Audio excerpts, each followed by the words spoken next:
Hello, everyone, and welcome back to another episode of SNX Radio. This is Coley.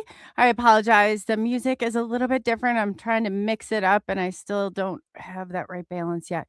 But as always, I'm dropping the link live. So we have with us Facebook, YouTube, X, Instagram, and we have Kick and Rumble. So we are going live on all of the stations today. And we have a very special guest. But before I go there, I just want to say hello to everybody in chat. We have Helena. Nice to see you. Blaze, best. Blaze is one of the best. Thank you so much for the wrench. I mean, you're doing an awesome job on taking that. And Shelly Montgomery, hello. Oh, Shelly's awesome and amazing. Yeah, she's been a part of the family for a while. So everybody says hello. And with that being said, we have another episode. Hey, Hillbilly Herb. Another episode with Steve Mera. So he is back for round 2 today, and I'm super excited. If you don't know who he is, he's a UFO researcher, a lecturer with 30 years of experience in investigating anomalous phenomena. As of 2026, he remains a leading figure in the field, serving as the chairman of MAPIT or MA. I'm not sure if I said that exactly correct, but we'll have to ask him when he comes out. And the SEP, he's got a ton of experience, knowledge in forensics, paranormal research, high strangeness, UAPs, cryptids, you name it. He definitely has it. So he's been one of the leading voices for everybody. He's paving the way. And without further ado, I'm going to bring Steve on and let him tell you, because it's constantly changing, which is good with him. Like, he's doing research, and the more he gets, it's just, it's definitely, he's definitely great. So here's Steve. Welcome back. Thank you for being here. There we go. Thank you. God. Thanks for me having back on. It's certainly, yeah. I usually tell people, please do not go through my full bio, because I know you mentioned 30 years. It's 41 now, so I don't know how old that information. Oh, wow. Jeez. So I I started in 83, so it's almost 42 actually, getting there. So time goes by so quick. But of course, yeah, I am the chairman of MAPIT. You said that right. Manchester Aerial Phenomena Investigation Team, which started in the UK in 1973. I didn't start it, just before anybody says. Oop, oop. In the latter 80s. Say that again, because you know what? Sometimes you're right. And I've noticed with AI, I did pull a bio up, a short, so I had a synopsis of it. But is that incorrect? Well, no, it's just throughout the years, because I've been going for so long, these bios which are outdated in different places, you see. I can't keep track of it. People utilize it, post things, and but the most up-to-date one, I'm 41, 42 years and nearly in now to the subject. So mine's like 10 years old. Don't go by that one. Jeez. I'm the chairman of MAPIT, which is an organization it was formed in 1973 by a guy called David Rees. I took over his organization in the latter 80s. So it makes it probably about the second longest running organization in the UK on the subject of aerial phenomena. But I'm also the founder of the scientific establishment of Parapsychology, which is SEP, based in Manchester, UK. I do a lot of work, television shows, TV series. I do things I'm a spokesman for Fox TV series, subject-related series, or Hammer Productions, which used to be old Hammer House of Horror movies. I don't know if you remember them, but it's now Hammer Productions. And also an author, an international lecturer, investigative researcher, and I'm on a number of international think tanks, and I get involved in sort of the high strange phenomena, in experiments in regarding this phenomenon, trying to gain answers. All 360 basically. I'm involved in everything really as you can possibly think in regarding these subjects anyway. Yeah, you really are. But that's a good way to get a handle on, what's going on. You have to have different perspectives, and you have to, a lot of different ways of doing things. You really do. I mean, back in the 80s, mid 80s, everything that I was taught by my mentors is in the bin now. Yeah.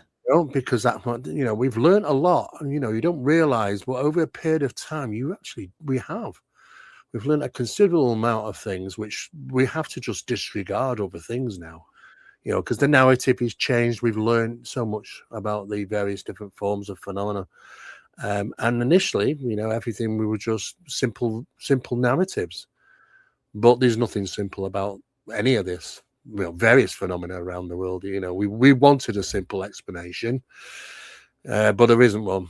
It's not a simple explanation, and this is why we'll probably never get full disclosure. We might get some little bits and bobs, but it'll go at an angle and a narrative in regarding UAP crashes, UAP metamaterials, and that's it.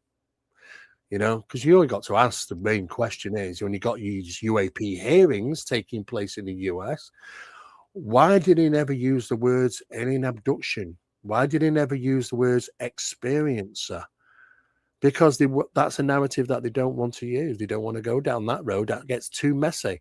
So just keep it nice and tidy and just say, look, UAP crashes and UAP metamaterials, and that's it. Of course, and why are they in Congress when Senate has more authority and power in this area, and then they go to Congress and they don't even have the proper clearance to even hear about anything identified? Well, So most of the people mirrors. in Congress, the people that are involved there, really, they don't have a need to know. Really, And they're it's not going to surprising. know. They can't even know. You know what Yeah, I mean? It's why are they people at the even top doing end it? in Like, the crazy. Pentagon some of them don't even have a need to know. So, Mhm. so it's going to be very problematic, especially when you've got people saying, well, I can tell you, but only in a skiff, secret, it's not for the general public. Well, that's no good for us, is it? We want the information, but we're not getting it. It's frustrating, but I don't think we're going to get much from the UAP hearings. I think the only positive thing is that you can talk about UAP now, and it's not the elephant in the room situation. Oh, People accept yeah. it a little bit more because, hey, it's been on TV. At least they've said UAP exist and we don't know what they are. That was that's a massive thing. That's, you got to consider for a Oh, government to turn around and say something like that. That's a breakthrough. That's a massive, massive breakthrough. So we are living it's that so at this hard. Like, time. I was a UFO. The UFO was a term, and what I saw was like a UFO. I'm like, if I had to change the name of what I saw, it just like it kind of resonates. But I get what you're saying.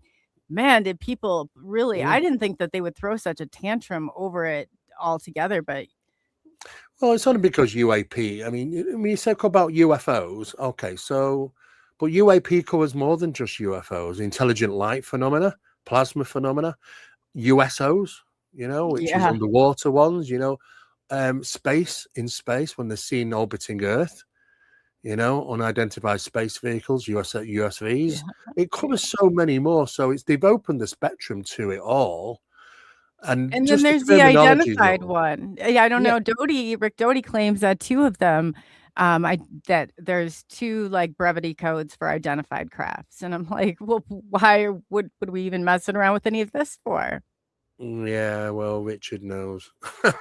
He Yeah. know but some of the stuff, like, there's always nuggets of truth. Obviously, I'm not saying do not trust CIA counterintelligence. That's Well, ridiculous. no. I mean, I But, understand. Richard's a good friend of mine. I understand. Look, you work for the Office of Scientific Investigation and Research, or, or the basically departments which are equivalent to, what Blue Book was, mhm. and that sort of thing. So, yes, people do work for these places. He's not the only one. There are others.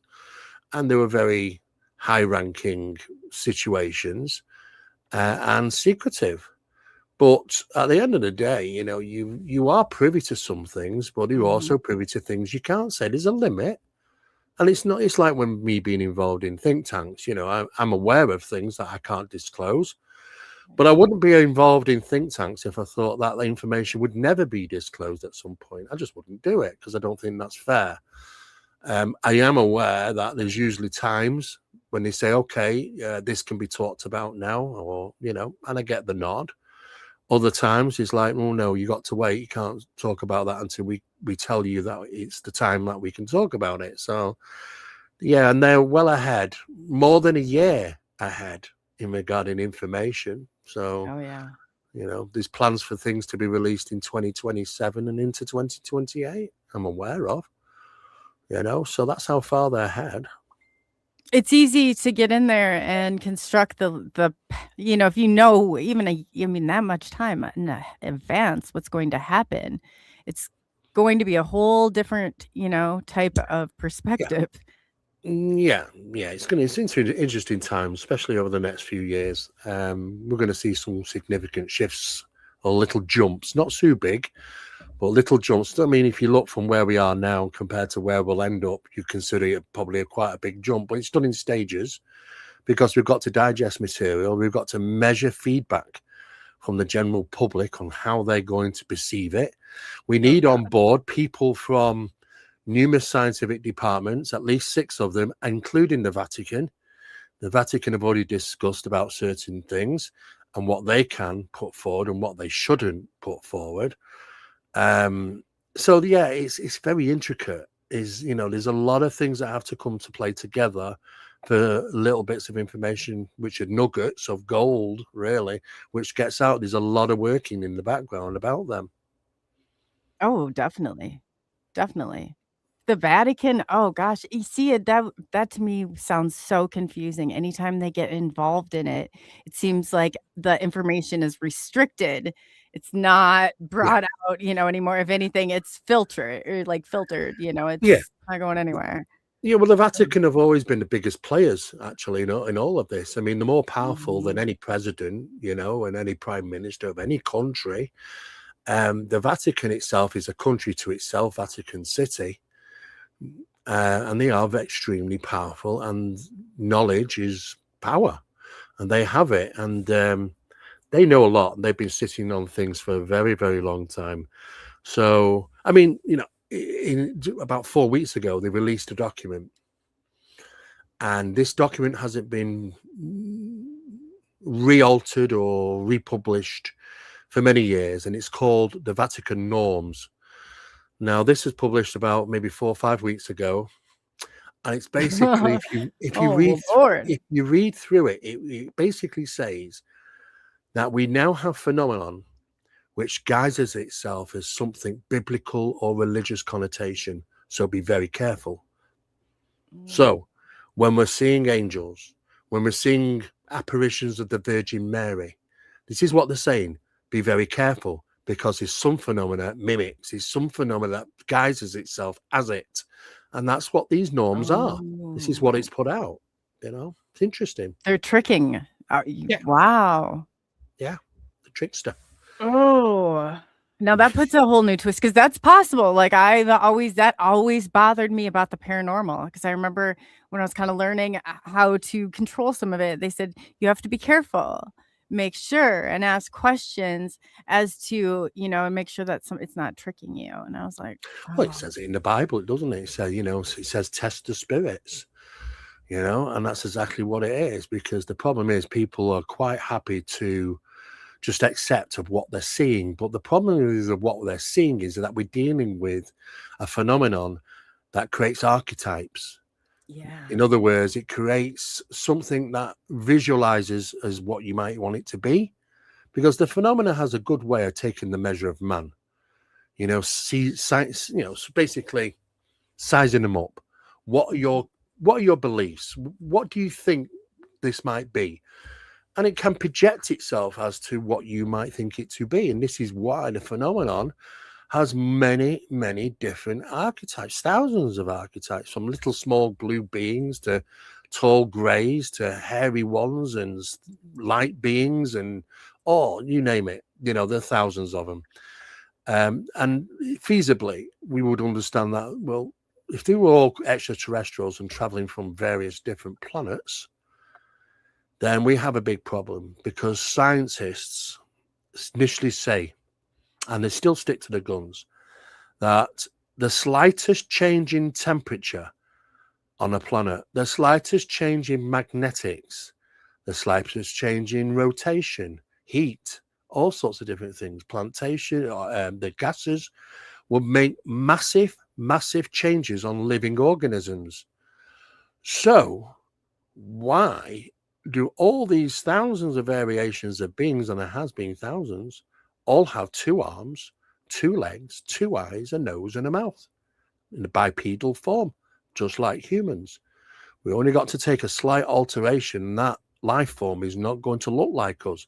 So why do they look like bipeds? You know, it's like a Star Trek episode. You know, you Yeah. look at all the aliens in Star Trek, they're all bipedal because they're all humans with stuff on. You know, but that's basically how it goes. And science says it doesn't work like that. Just look at the changes that we have on planet Earth. You go to the bottom of the North Sea, you'll find things what truly look and act alien, really, just because of the pressure change and the heat change and the light change. That's just on planet Earth. What about the vast changes on all these other planets out there? We shouldn't expect to have that, and that's exactly what we've got. So that's a big problem. It doesn't fit, you know, how it should work. And this is made us think we have to look elsewhere for answers. And that's when we got into the hypothesis of archetypes being used and an interdimensional access, you know, not traversity as we'd expect, traveling backwards and forwards from vast, you know, planets from vast distances of the space. Absolutely.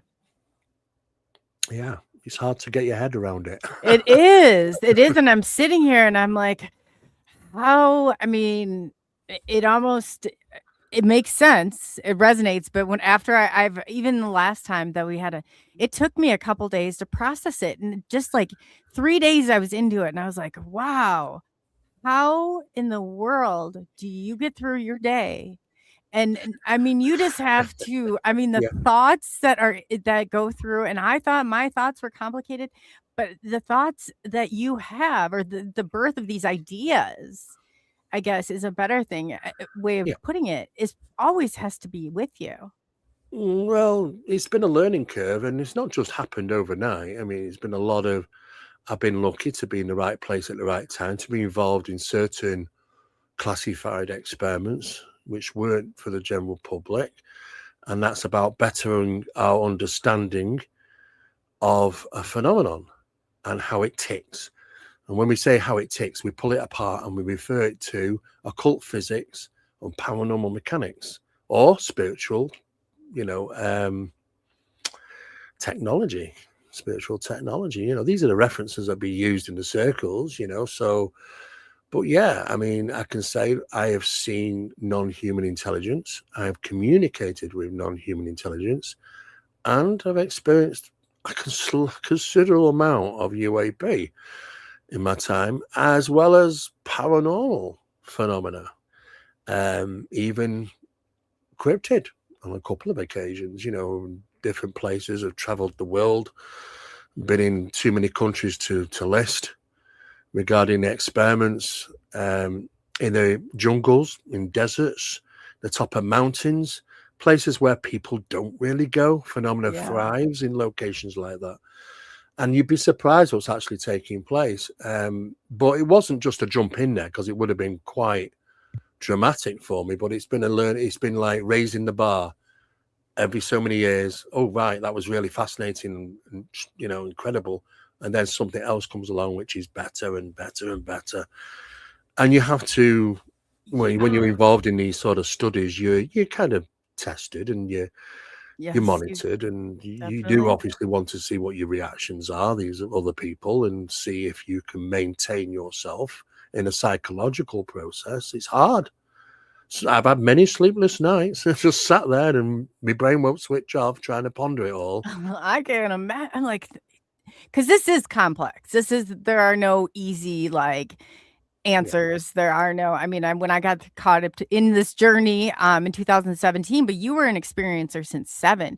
So I'm yeah, assuming from the time that I encountered the craft, and there was no denying it, that was 50-foot diameter, 30 feet away. It was not even 10, 15 feet above my head.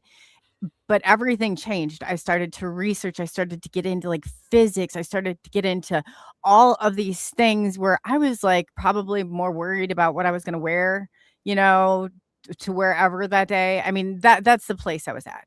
So I'm Yeah. saying, like, I went from that to, like, this depth awakening, like, going through all this, that gave me a whole new perspective on life. And I'm just thinking you started that journey when you were 7. Like, it has to Well, be. my first experience was a bedroom visitation. I woke up 7 years of age with a being in my bedroom who came out the darkest corner of my room. And that was my first experience. Never had anything like that before. But after that experience, the world is as like the world opened up, and Yeah. I was witnessing paranormal things and manifestations, strange things all the time. And my mother and father took me to a child psychologist when I was 10 because they're trying to figure out what the hell is wrong with Stephen, you know. Right. Of course, a child psychologist, remember it very clearly, says, you got a perfectly healthy 10-year-old boy. He couldn't, I mean, what my experiences were my experiences. And when I was researching and trying to figure it all out, I was told, don't worry, it'll disappear in your teens because your chemicals change in your body. You might start getting interested in girls and all that sort of thing. So it'll disappear. No, it's still just with me today as it has been since when I was 7 years of age. It's not let up at all. And yeah, it's problematic sometimes because it can be, there can be a real pain in the backside. Yeah. Oh, yeah. Sometimes it can be a little bit frightening when they let you know when you upset them. And it can be quite surprising at times because it's usually when you least expect it, so, but you get used to it. It's just can become numb to it after a while. But you must have, I mean, so you changed, that world opened up for you at 7. I Yeah. mean, that is, I can't, that's the difference. That's the difference right there. Like my buddy Paul, he's a child experiencer and he breaks down everything into numbers to the point of, like, I said, Paul, my brain is like, you jammed my brain somehow, you did it.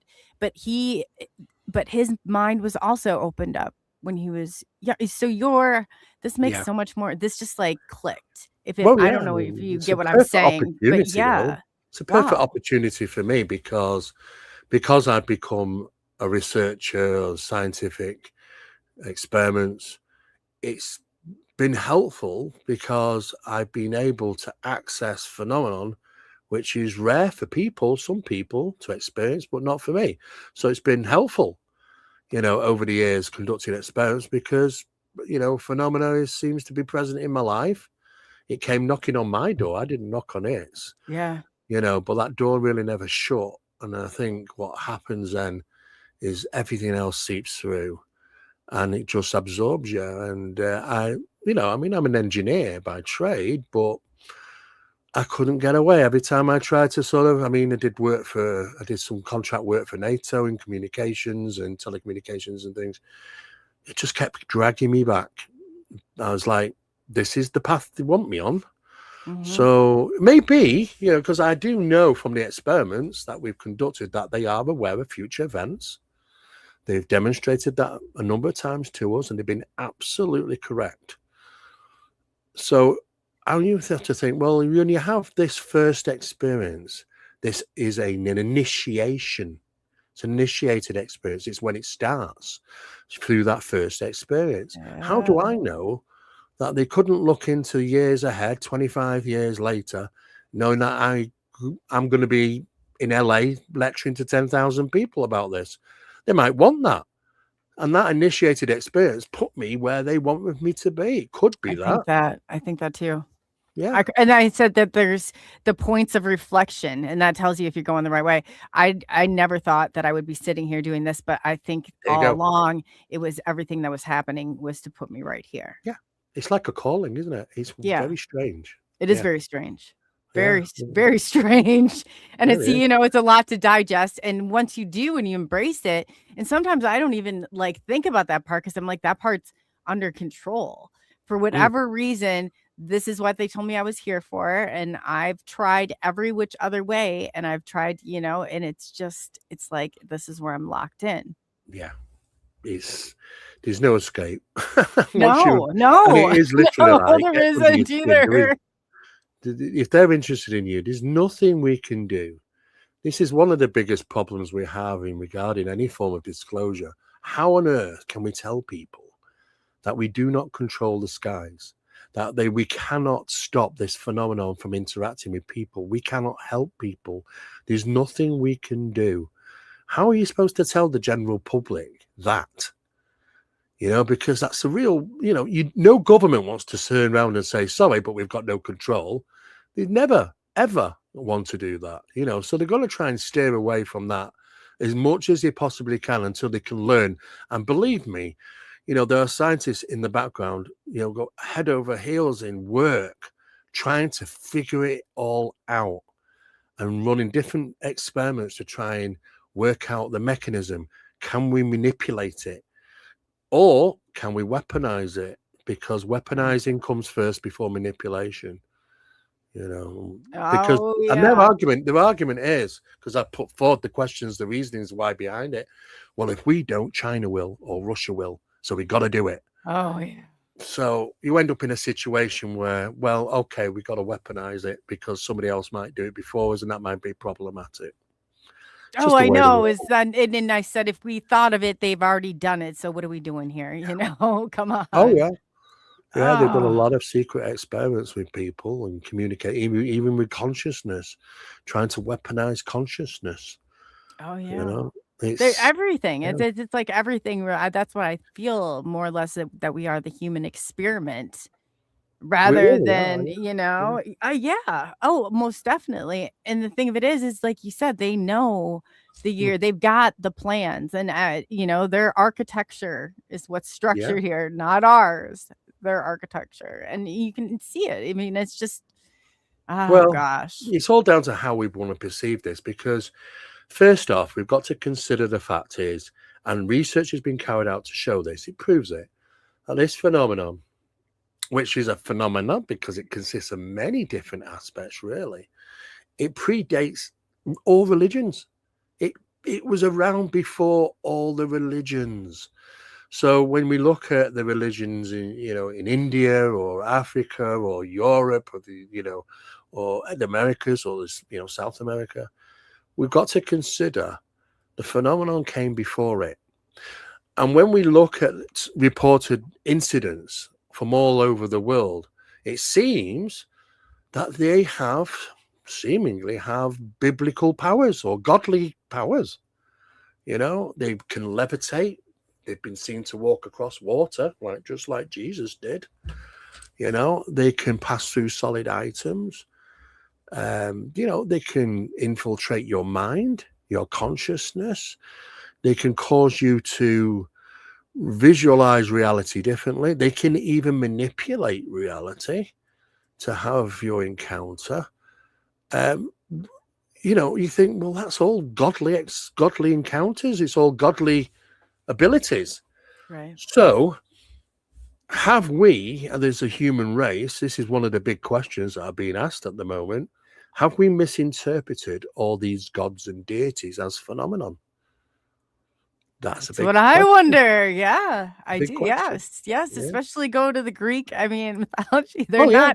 They're not nice No. always. Like, No, they're no. not supposed to be. I mean, it's always ascension points as well, like Olympus, Mount Mhm. Olympus on the top of the mountains, the fallen ones that came down to Mount Heron, on the top of a mountain, Yes. just, these the biblical encounters of Moses or Mosaius, I mean, according to the scriptures, what you don't get to read in the Bible is Mosaius was watching 4 flaming shields in the sky, which helped, and assisted regarding the Israelites.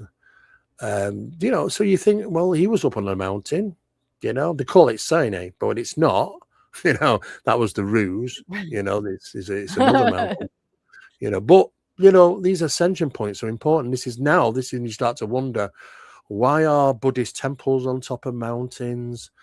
Why is there always a reference to ascension points?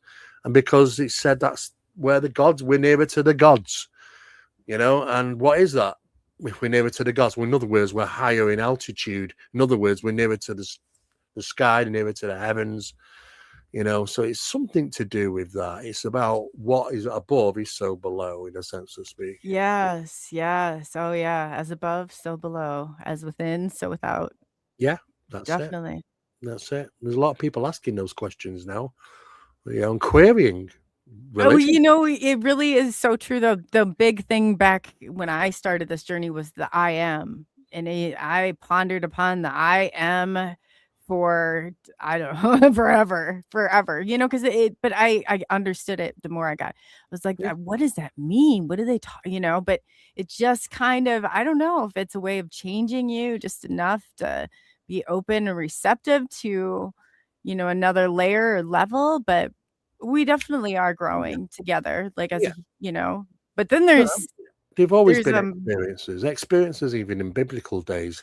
The main ones we get to hear about, like Ezekiel and others, but there are thousands of experiencers, and the popularity of, the population of Earth is a lot more now, possibly pushing towards 8 billion nearly.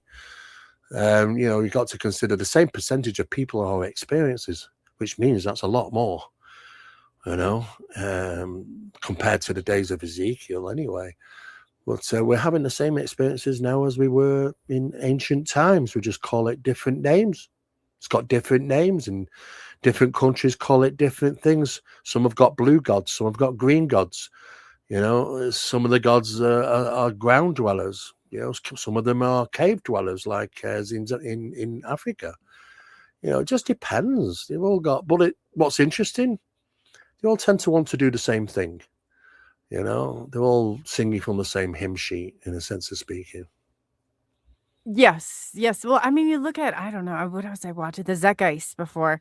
And when I watched that, after I saw that there were how many different over and over and over, third day they rose again, they walked on water, born of, and then they explained it with every constellation. Then I was like, I don't know what to even say at this point. But it does make you wonder. It's like, that I'm a very spiritual person. I definitely think that there's a higher power. But what it is not, I don't believe what they've written in the Bible. I think the Bible is definitely a tool that we can maybe use to decipher what the Well, yeah, real. you're right. I mean, the Bible didn't really want us to communicate with spirits. In fact, in Exodus, it states we shouldn't be really talking to Mm. spirits. And and he basically says, and John, that if we are going to talk spirits, then we need to test them. Because we don't know what they are. Basically, and obviously knew back then there are things that can mimic. And so we've got to be careful as to how do we know what we're communicating with is the Let's big go question. into that for a minute, because that really bothers me. I know you talked about it last time. For people who don't like that are, engaged, there's somebody that comes on here and they're like a portal. They're not even that they're opening portals. And I was trying to kind of explain this, like, you need to be careful sometimes of what you're bringing in, because there is a trickery, there is the mimicry, like there's that part of it that creeps me out. But how do you go about using discernment and deciding, hey, this is, or, what are some disqualifying? Because I feel like Well, they can read your mind as well, oh, too. absolutely they can. We've done experiments, and that proves that it's called transplacement. That's how they're reading our minds. But um, there's plenty of evidence to support that. The thing is, when we're dealing with experiments and we're trying to communicate with certain different things, how do we ascertain what we're dealing with? Well, there are trigger mechanisms, because if there is something which is a little untoward or a little bit nasty and it's pretending to be something good, there are trigger responses that you get, and they tend to act in a certain way, and sometimes they can't help themselves reacting to something you've said, and that kind of gives them away in some cases. So there's trigger responses which will give us a clue as to if we're being misled. But the ultimate thing is that we're never going to get it right 100%. They are masterful at deception, masterful, and that sometimes this just happens and that gets confusing. People will have good experiences and euphoric experiences, yeah. Some people might not. So the whole point is just to putting it on the table and say, look, the work that we do is not about euphoric and good experiences. There's 3.6 billion people on the planet which can tell you otherwise and say, yes, they've had some wonderful experiences. I don't need to be 3.6.1 person to come along and tell you the same thing. No, I'm going to look at the opposite side, because what the opposite side is happening, it gets brushed under the carpet. You don't get to hear about them. And it's for us to illuminate them, put them on the table with the good experiences and say, look, this phenomena, it's the same hand it feeds, it's the same hand it bites. Some people will have good experiences. Some people will have bad experiences, and at least we're being open and we say, look, you've got to make your own mind up what you want to do, because if you're going out and investigating, and I say this to many, many people, it doesn't matter what you're investigating, even the paranormal, you need to rely on your best piece of equipment, which is you. You are the best piece of equipment. Your body, your skin on your body is a great organ. It's incredible what the skin does. You walk into a place and suddenly the hair goes up on the back of your neck or your arms. Well, that's your fight or flight kicking in. That's your old survival sense. Now, we don't really need to have survival sense really anymore, because most people survive quite well just by going to Walmart every once in a while, But back in the day, we really did need it, because back in the day, we might have had saber-toothed tiger hanging out in a bush waiting to catch us as we walk by. That spider sense, that tingling sensation was to warn us. Just because we don't see it, just because we don't hear it, doesn't mean it's not there. It's your body telling you, I am picking up on something and I'm not quite keen on it. That mechanism is unfortunately dulled down, because many people go out on investigations and what did it do? Well, usually they're drinking Coca-Cola, or they've got candy bars and taking things with them. And the problem is refined sugar. It's not proper sugar. It's refined. It's chemically made. It's chemicals. It causes adrenal weakness, which means it's getting rid of your fight or flight. So people are walking into these locations without the capabilities of that warning mechanism telling them, you shouldn't really be here. Get the hell out of Dodge, and you should be able to be listening to your body and take that steps back and come out of that location. Your body will tell you. But some people, starve yourself for 24, 48, 72 hours without sugar. You'd be surprised how your body reacts. It goes supercharged and it reacts very acutely to experiences, things that you might experience in a location. Your body's telling you something that is more precise than any equipment you can buy and put in your hand, any meters or whatever. That is the one that you should be listening to. But unfortunately, it's hard to measure. You're the second person that has said that. Danny Spinks was on last night and he said the same thing. He's like, it's your right, body. he's absolutely right. He's absolutely right. We have to measure our discernment, because what phenomena can do, I'll tell you what phenomena does. You say, for instance, you're out in a location, suddenly a wonderful craft with beautiful lights, which, the lights are on it for a reason, If you wanted to be covert, why would they have big, wonderful, beautiful lights on? Like a fairground flying through the sky. Why did they do that? Because they want to catch your eye. They want your attention. Because as soon as you catch their eye and you're looking at it, they've caught your attention. That's when it Bluetooth pairs with you. It's called a conscious connection between you and the phenomenon. And that can happen as fast as 20 seconds. How do we know?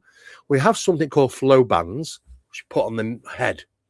And it measures your brainwave activity to your cell phone. So you can monitor your own brainwave cell on your cell phone whilst you're out on location. And if you to have an experience, you can see after 20 seconds of conscious connection with a UFO that you slip out of your normal conscious state into theta. That's the phenomena, Bluetooth pairing with you, that conscious connection. It puts us in a process of theta brainwave, even whilst we're up and awake, which is very unusual to happen. But theta makes us manipulative. We're very manipulated under theta. It's like daydreaming, hypnosis, almost hypnagogic or hypnopompic in your dream states almost. We're vulnerable. We can be easily manipulated in regarding our perceptions and cognition. So that is what the phenomena does to us. It says, right, you caught my eye. I'm lock in with you, and then your brainwave will alter. That means that they can do certain things, and you're not quite too sure what you're perceiving. You might say, well, looked a bit weird, it looked a bit like that. And the thing is, you can't tell exactly what you are perceiving properly in that state of brain, the theta brain waves. That's manipulation. That's what the phenomena can do.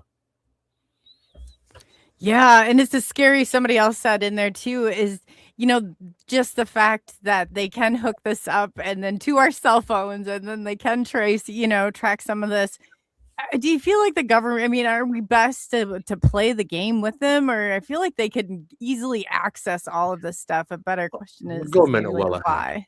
why? Yeah, the We're government are well ahead. suspicious over here in America about our government. I mean, after what we've seen, I know a lot of us like that had grew up and blind faith and trusted so much stuff, it was the way it was. And then, Yep. man, oh man, we got it's, I mean, the last 5 years have definitely taught us blind belief in authority is the greatest enemy to truth. And Yeah. I really do believe True. that. Oh, yeah. I mean, belief driven in intent, control, social conditioning. There's lots of psychological work it's been done by professors on how to gain that and how to control people. They know how to do it. They know how to manipulate us through media sources and all sorts of different things. And you know what? 95% of the public will fall for that. But some people are awake and they kind of see through it and they kind of go, yeah, I'm not falling for that. But it's so easily done. It's very, very hard. And it's control. It's very difficult now, because control is through all sorts of media outlets. Yeah. It's hard to find a child now under the age of 10, under the age of 10, it doesn't have a cell phone.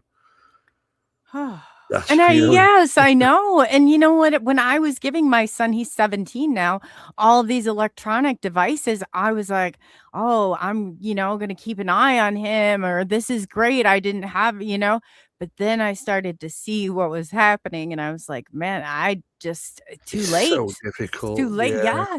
Yes. I mean, you've got to consider, kids these days are going to have peer pressure. My friend's got one, so why can't I? And conformity and you're going to try your best, but ultimately the world has been bred around for this social conditioning that the requirements of that they'll want it and they'll need it, even to the point where they're ostracized they if need you it. don't have it. Made him enabled it. So, I mean, he needs it. It's like, I was talking to a doctor and I said, have you ever thought that going back, because I took pharmacology, and I said, some of these psychotropic medications, people are not supposed to have them, over certain periods of time. And they're literally, prescribing them. And she said, yeah, we're cleaning up the mess of the doctors before. Some of us choose to acknowledge what the real problem is here. And she said, and others, she said, I don't know what to say. But the real problem and the real reason is that every single kid in my class was ADHD and put on these psychotropic medications to the point they don't work. But we need them now because why? Oh, it affects the dopamine in your brain and the things that how it's functioning. So that reward. So, it's just a really an interesting experiment. Yeah, there's a lot. It's on the increase, and autism's on the increase.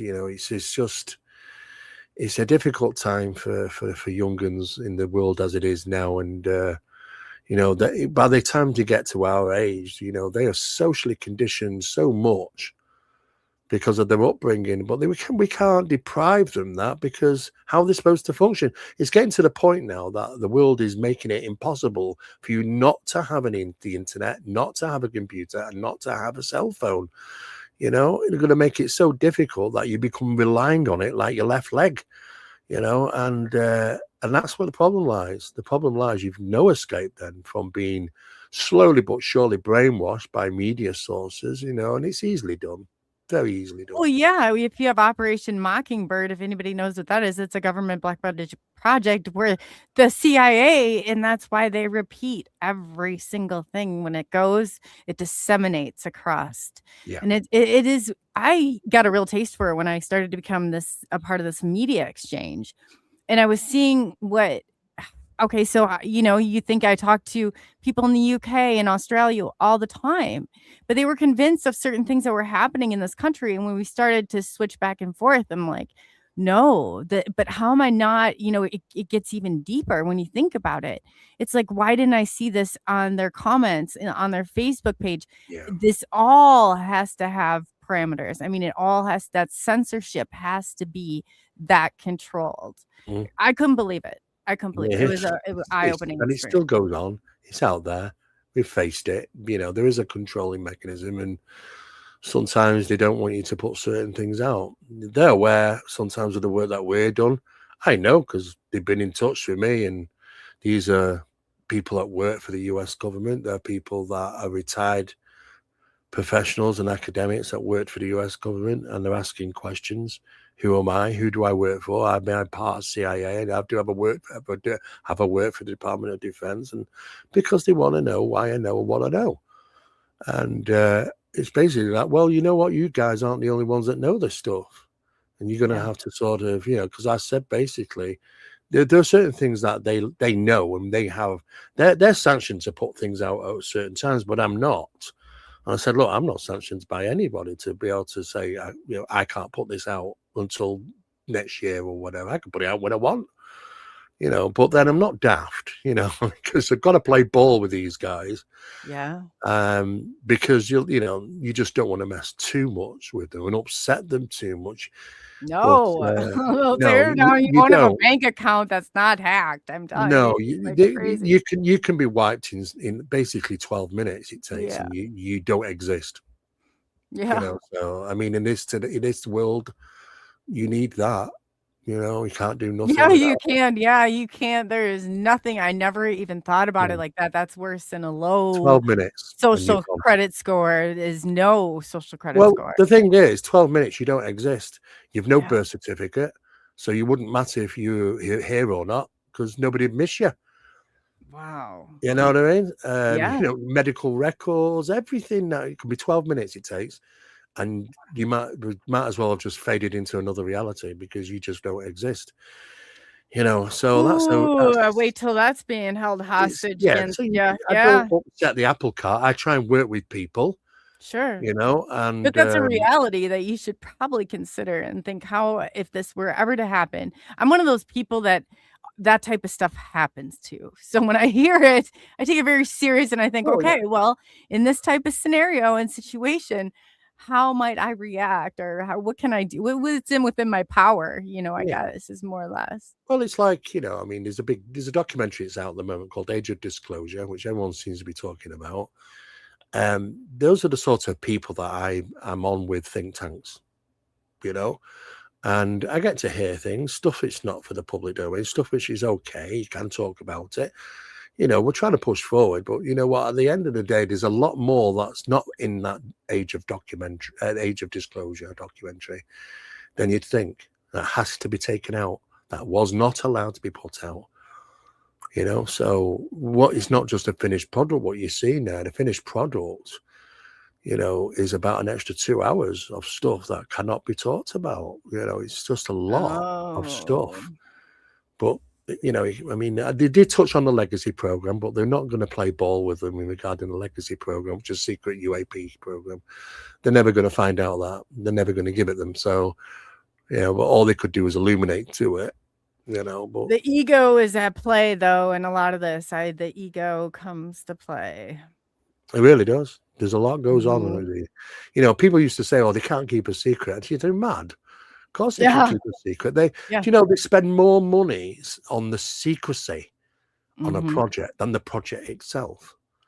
Oh, it's crazy. I was Yeah. going through and I was doing, obviously, my background in psychology. So I was reading and they were having these grand, like, high stake meetings that they wanted nobody to know, top secret. And where do they put them? In a circus tent in the middle of Burbank, in the Mm. afternoon. Like, no, and I'm like, You're right. I mean, I keep arguing the point. Like age of disclosure, it's just pointless. It's an absolute waste of time. And I agree with anybody that states that. And I've argued the point. Why do we need another whistleblower? Yeah. Why do we need another pilot to come forward and say, "Oh, I've seen this"? And, well, right, okay. They make a big, it's. I think they're quite ignorant sometimes because they say Yeah. they come on and go, "Well, I've seen NHI and I've seen UAP," and I think to myself, "What big deal I have, and how many other people out there have?" Yes. Yeah, Yes. you're not a big person. You're just like anybody else. There's nothing special about that when half the country's probably had the same Well, experiences. I just, more and more, and the more you get up the ladder, it's the deception, and the more they start to weed themselves out. Because I'm like, Yeah, man, I didn't think that either, but they seem to become less and less and less as time goes by. Like we're either that or they've gotten to a certain point and they thought, oh, my story's no longer relevant. I'm just gonna like create another chapter to it. That's yeah. another big problem I think is going on also here. You're But absolutely right. But I know what's coming in the next few months in regarding the UAP hearings. It's just the same old, more of the same old, same old. so And what do you think nobody about, knows. okay, so what's his name? Oh gosh, Stephen Bassett. His Yeah, take on this is that once they hit post disclosure and all the experiencers, and this is where it's caught me too. It's like we were out talking and saying all this stuff and with no, care in the world. Like AI wasn't going to translate it all and transcribe it all, like, years later. And so, of course, like, I carried out and where I felt like now it's, and so much of it has come back. And I'm like, oh, wow, like I'm listed as like exposing government secrecy and like all these things where I guess I didn't even realize topics I was hitting on. And then I was like, man. And so he says, I guess to take a step further, that they're just done now with, the military and that portion. Now they're the people that they told us did not matter. They did not care if they heard two words from us, the civilians. Now after this, they're going to be very curious and come for them, and that they should be prepared. And they have government lists going now. And I'm like, what? yeah, I don't yeah. know what to think of it. What Well, is, I mean, I've been it good would friends make sense though. friends with Stephen for years and years. And Stephen was saying over 20 years ago, disclosures coming, it's disclosures coming. I used to say every year, but he is right. I mean, some part of disclosures coming. You're not going to get disclosure. No capital D disclosure is going to happen. No way. But you're going to get some little bits. And those little bits will steer a narrative of what they want you to believe, not what the truth is. And this is the problem. But people are quite happy to grab at any little thing now because out of desperation of secrecy acts and things and special access programs, they want information. And I get that. It's frustrating, but the thing is, it's easier to spin another lie than it is to deliver the truth. And it's easier and cheaper and easier to control. So at the end of the day, they don't want to share with you because if they're sharing with you, then they're sharing with China and they're sharing with Russia. Do you not think that they'll find out of exactly if we come to the table to yes, folks, we're going to tell you everything about it and what we've got and what we know. And we're gonna tell it on our news station so they Yeah, can't hear anyway. yeah. I mean, like, Well, oh my exactly, of god. course. I know I've said many a times, look, if I was on a committee and one of the guys at the top there has to decide should we put the information out, I probably would say no. I would, Yeah. because of the sensitivity of it and because what was going to get used against us. Yeah. I Yeah. mean, this is, and as it was Right. said on Age of Disclosure, this is the atom bomb on steroids. And we know how secret the atom bomb was. And we only created that because we were the worry that Germany or Russia were going to do it before us. We didn't even know what the impact of making that was. We thought, in fact, Oppenheimer said, well, what's the impact? And he said, well, it could blow up the earth. So what should we do? Well, we'll make it anyway. But they did, and they delivered death to 250,000 people and one bomb. So that tells you Where's something. Oppenheimer But now? Yeah. it's weaponized. So the thing is that if we're going to come out and tell you, look, we've got 0 point gravity, 0 point. We've got about 20 different variational versions of anti-gravity. We've got energy sources that creates up to 10 gigawatts of energy, which can be contained within the size of a football. We've got capabilities of manipulating space, manipulating time, matter, and energy. And now we're into working not 11 dimensions, but 18 through the CERN experiments. Maybe I've said a little bit too much than I should have. But at the end of the day, if they're going to tell us that, they're going to tell them that. And all the stuff that they've got, which I'm not, which we can't talk about, so we can't do it. Just can't be done. It's too sensitive. People don't realize the sensitivity. Unless they know it, how is it not going to be manipulated and, like you said, used against us, weaponized? Because that's the first thing. Well, it already is. I mean, we're talking since 2014. We've had something that sounds like a bit like a Star Wars film, but I came across the paperwork. It's referred to as the Drone Wars. Yeah, hence sounds like a Star Wars movie. But it's from 2014 onwards about the Drone Wars. Is that we have technologies, US have technologies in regarding exotic drones, which you would look at and you would say that is a UFO, when in fact it is not. It is advanced, exotic, experimental, owned, British, American-owned drones, which are used to infiltrate other countries. And the other countries have got their own versions of that, and they infiltrate ours. Yeah. This is what's going on. We're all spying. It's all one great big three-way chess game, and we're all spying on each other. That's the problem we've got at the moment. Don't you think they all agree? I said, when you look at this from a realistic perspective, it's like going through aviation school. If something held global air dominance over, everything that we sent up, the Black Aces, a Top Gun, everything, and they have air superiority and nobody's worried about this, and they're just like, oh, no, we see them, and you're crazy to think that they don't know what's going on. Of course. Like, completely mad. Well, the thing is that the phenomenon doesn't care about societies and divisions. It doesn't have a favorite. It doesn't say, well, you know what, we're going to gift, we're going to assist, and we're going to help the Americans. No, because at the same time, they'll do it, and they are doing it, but at the same time, they're doing it with China, and they're doing it with Russia, and they're doing it all over all the other countries. Yes, they don't. They want us all to generally use the technology for probably other things, but no, we're going to get it and we're going to weaponize it, and China is going to do the same, and Germany is going to do the same, and the Russians are going to do the same, whoever can get it. And the thing is, though, the phenomena consistently gives them. And we talk about gifting, right? There's several military bases just in the US alone where unidentified objects have come down and landed, and there's nobody in them, and they have been left there for them. It's yours. Do what you want with it. Several military bases just in the US, let alone the rest of the world. They are gifting us with technologies because they want us to advance. But the problem is it becomes secretive. It becomes weaponized. We're not getting the uses out of it. They're trying. These technologies will end the problems that we have on planet Earth. And within it has to be over 25 years, because if we press the button today, it'll take 25 years to stop all the industrializing and raping of the planet. So, we're getting to the point where we'd rather spend trillions of more dollars looking for new planet Earth than saving old planet Earth. But that's not why they'll, they don't care so much really about us, I don't think. I don't think they care so much about the ecology, neither. Because they're not stopping us from ruining planet Earth, and they're not stopping us from warring against each other, and killing each other. So what is it? What is it? They never waste a good crisis. That's for sure. No good crisis goes to waste.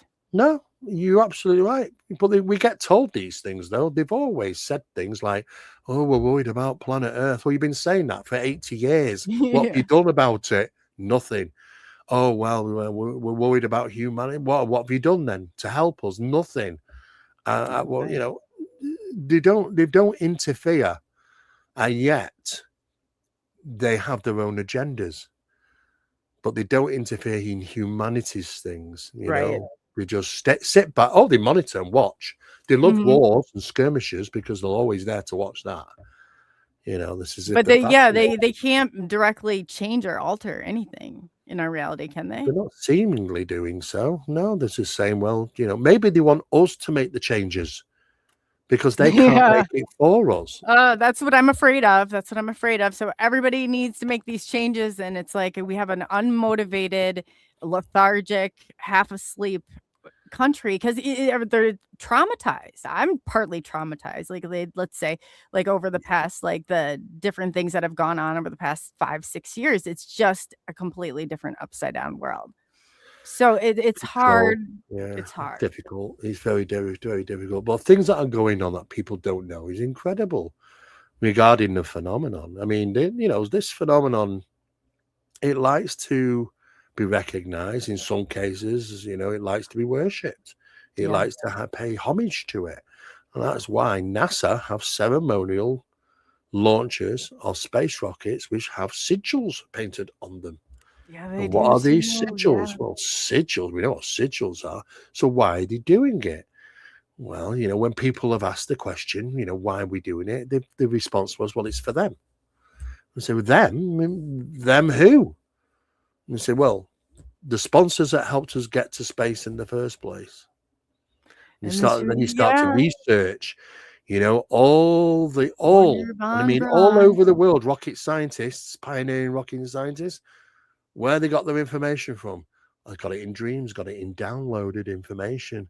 But they were the Operation Paperclip, the Nazi Yeah, scientists. yeah, Wernher von Braun, the yeah. whole Challenger to the He was another moon. one that got downloaded information. Yeah. Yeah, that's So they're being interesting. gifted information to build things, to make things, and advance science, even inventors, So, yeah, there are many ways of gifting through psychological process, waking dreams, downloads, or even in dreams. People have obtained it.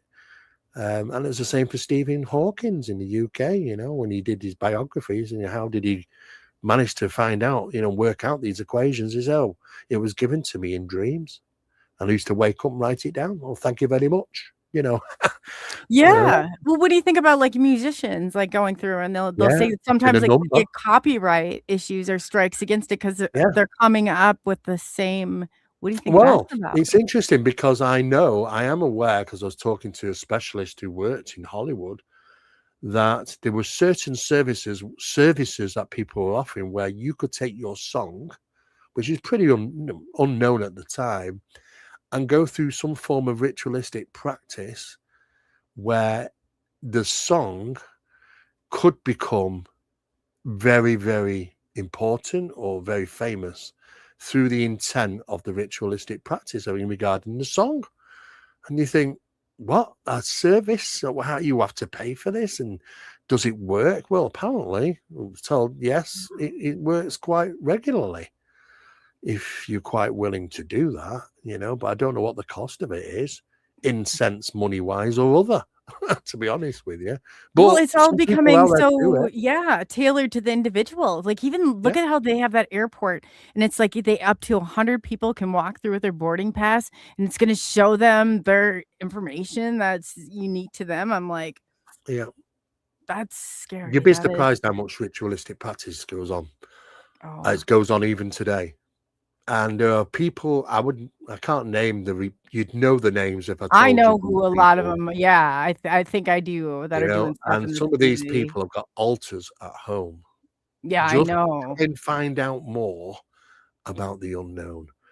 And Yeah. I'm just think so I just shake my head and think, yeah, you're going about it the wrong way, Well, the You problem can't is you can't even speak out against these people because they have, like, 550 they'll come in and dive they'll yeah, shut you down in a matter of seconds, and it's I from time to time, there's not, something that really prevents me or stops from talking about this, but there's so much that's known, and this should show you even taking this community and how it's probably on a bigger scale. So many well, people yeah, know what's going on at some of these conferences and some of the stuff and the way that people yeah. are conducting themselves. And I've Well, yeah, I tried to mean, say stuff. there's this they love the government. There are certain people in the government that love the circus that you come across with many events because it just puts a spin on it, and they love people outside with little green masks on and things on their eggs, and Right. the UFOs are coming down to land, or the Galactic Federation are coming on Saturday. Oh which never gosh, seem to yeah. turn up.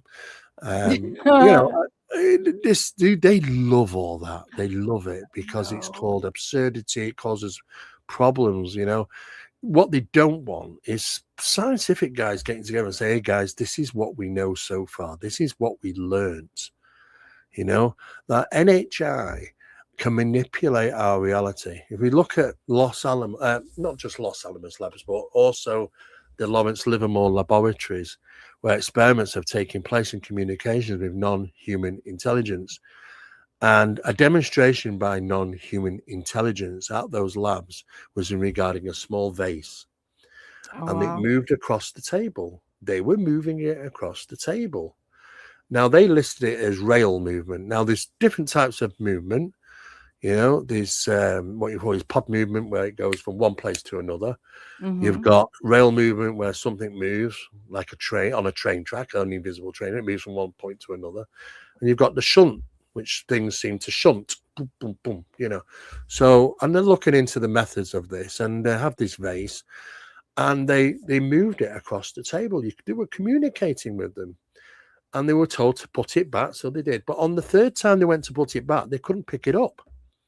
They could all see it, but the hand went right through it. And as the hand goes through the small vase, there's a very, very fine, very thin, fine covering around your fingers as it passes through. You don't feel no temperature difference, no coldness, absolutely nothing, apart from a very thin film that seems to wrap around your fingers as you pass through the item. They couldn't pick it up. It casts a shadow. They can fire light sources at it and it reflects off it. It's physically there in a visual sense, but not physically there to be able to pick it up until they did it, until they said, now you can pick it up. And it did. And it was physical again. So what they've done is they've taken an item and make it look like it's no different, but it's actually not physically there. You know, That's what crazy, they've I done is phased know. it out of the frequency or whatever, but you couldn't tell by looking at it. You know, so these are just some of the things that experiments that they've done, and they think to themselves, well, if NHI can do that, we got no hope. You know, it's just what can we do when they can manipulate reality? You know, that's the end game. Right, right. No, Mary Rodwell, she seems to think that the second coming of the children, which I can see you how you, as 7 years old, how much different and how much open, and I mean how brilliant in your understanding is. And she says that she claims that their abilities exceed AIs. I'm trying to I think envision there's that in something my to do. head, Yeah, but there's the new, this new human idea. She's right. I mean, there are children which are like supercharged. I mean, it's like going back to the old film, the X-Men. You know, when people had certain abilities. Well, you've got children which have got some incredible abilities. You know, and it's like, well, are we being upgraded? Is yeah. humanity being upgraded? Because we've certainly been messed about with since the beginning of time, even to the point where, you know, institutes like the Smithsonian Institute and many others don't even want to get into some of the humans that were messed about with and created over that period of time. Let's just try and hide them and say they never existed. Where did all the giants come from, for an example? You know, so, you know, if you could believe in giants, you accept that fact, that means evolutionary theory is wrong. Well, it's a theory, evolutionary theory. He didn't say evolutionary fact. Yeah. You That's know, true. it's a Yeah. theory. He wasn't even convinced himself, to be honest with you. You know, I was only reading something today. He was a scientific, like a new science magazine, talking about why humans don't have tails anymore. And I was thinking to myself, well, if we evolved from apes, apes don't have tails. Well, apes have tails. None have tails. Wait, yeah, would be damn So do tails you know now? what? Oh god, here we It go. just gets more and more problematic as time goes on.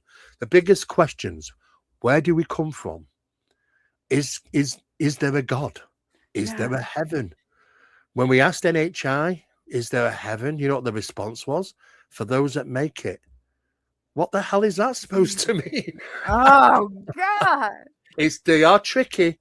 They reply Yes, with tricky yes. answers. See, I You know. wonder now if the paranormal, the people maybe that are stuck here, maybe they just haven't created their next spot yet.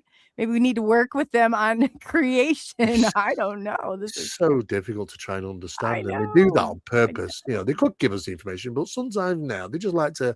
No, for those that make it, you're gonna have 100 more questions, aren't you? Yeah, you You do. You know, do. That's exactly it. yeah, Anytime you get one answer, you will have 5 additional questions. I yeah, guarantee it. I guarantee exactly. it. They do it on purpose, But and these it's conversations frustrating. are so important, and I just looked at the time, so I wanted to, since we're gonna go jump over to channel 12 too, I really this has been conversations like this need to happen more often. It gets us open to new ideas, and it's like, man, when you feel that, it's either like your programming starting to misfire, become aware of all of this and the manipulation around you because it's Yeah, extensive. It's extensive very and it's true. everywhere. So, Very yeah, true. thank you so much for doing this You're today. welcome. And then in closing, is there anything that you want to leave our guests with, or Yeah, I and mean, and to basically, tell them exactly where they can find you and what you yeah, got going sure, on right absolutely. now? I mean, I'm involved in a number of projects, Project Doorway, NHI discussions, numerous different things, Project Enigma. I have my own YouTube channel, which is Steve Mera Official, and I put information out there of the work and the research that we currently have been doing over the last 10, 15 years, trying to just keep people up to date because we're not trying to force a narrative. We just want people to look at all of it, all the information, because we're not going to be, callous or just put one side of the story forward. We're going to put everything forward and people can make their own mind up. So they can find details on there on my website and also on my YouTube channel about me. Most of the time, if anybody really wants to find me, it's just put my name in Google, Steve Mera. I do so much. It's all over the place, but I say, look, just try and learn. Sometimes you got to go back in time to look at the early research, like John Keel, Dr. Carla Turner, Jacques Vallée's early works. They got shunned for their, for their conclusions. And there's a good reason why, because it was too scary, the narrative. They didn't want people to put the dots together. So that's probably about the best advice I can give. Oh, yes. Oh, yes. Oh, yes. I just tried to push all your links. I don't know if that did. If not, I will have them. You guys can look back in the description, but Okay, thank you. no, that's so very true. And to go back and some of this stuff, like I said, it's so rapidly changing, but we don't have to necessarily reinvent the wheel, but we do have to consider that we've come a long way. And what Yeah, we knew 100 years ago to be is not what we know to be today. So exactly. Yeah, for definitely. sure. Well, absolutely. Thank you so much again. I'll go ahead. I have to build another link, so I'll go ahead and email it if you want to take a 15-minute or 10-minute Okay. break. Is that Yep, okay? that's fine. I'll get a cup of tea. As we said, we Awesome. stay in the UK. Oh, great. Cup of tea. You say it so nicely too. So Thank nicely. you. Thank you. Yeah. So everybody, yeah, he always brings a good show and so much to think about. So much to think about. I will be having like cognitions from this for like at least 3 or 4 days and coming up with new stuff. It really does. So again, thank you everyone for being here. We're going to be back at 7:00. We have Stephen Coley, and he is a paranormal haunted tour in Canada. That's very cool. And then James Gillian, he'll be on at 9 p.m. Central Standard Time. So stay tuned. I'll be back. And yeah, thank you for taking the journey into the unknown with SNX Radio. Until I see you guys again. Again, 7:00. We have Stephen Colley, and he's got a great paranormal haunted tour. Very cool. Very cool. It combines like history and everything. And James, The Awakening of James, he just released his new book in December. So I know he's going to want to chit chat about that. But so again, 7 and 9 p.m. Central Standard Time. So thank you everybody for watching. And I appreciate and love each and every one of you. SNX Radio invites you to unravel the mysteries of the cosmos with us as we dive into UFOs, cryptids, and everything otherworldly. As we navigate the night, we investigate the unknowns that spark our curiosity and challenge our understanding of reality.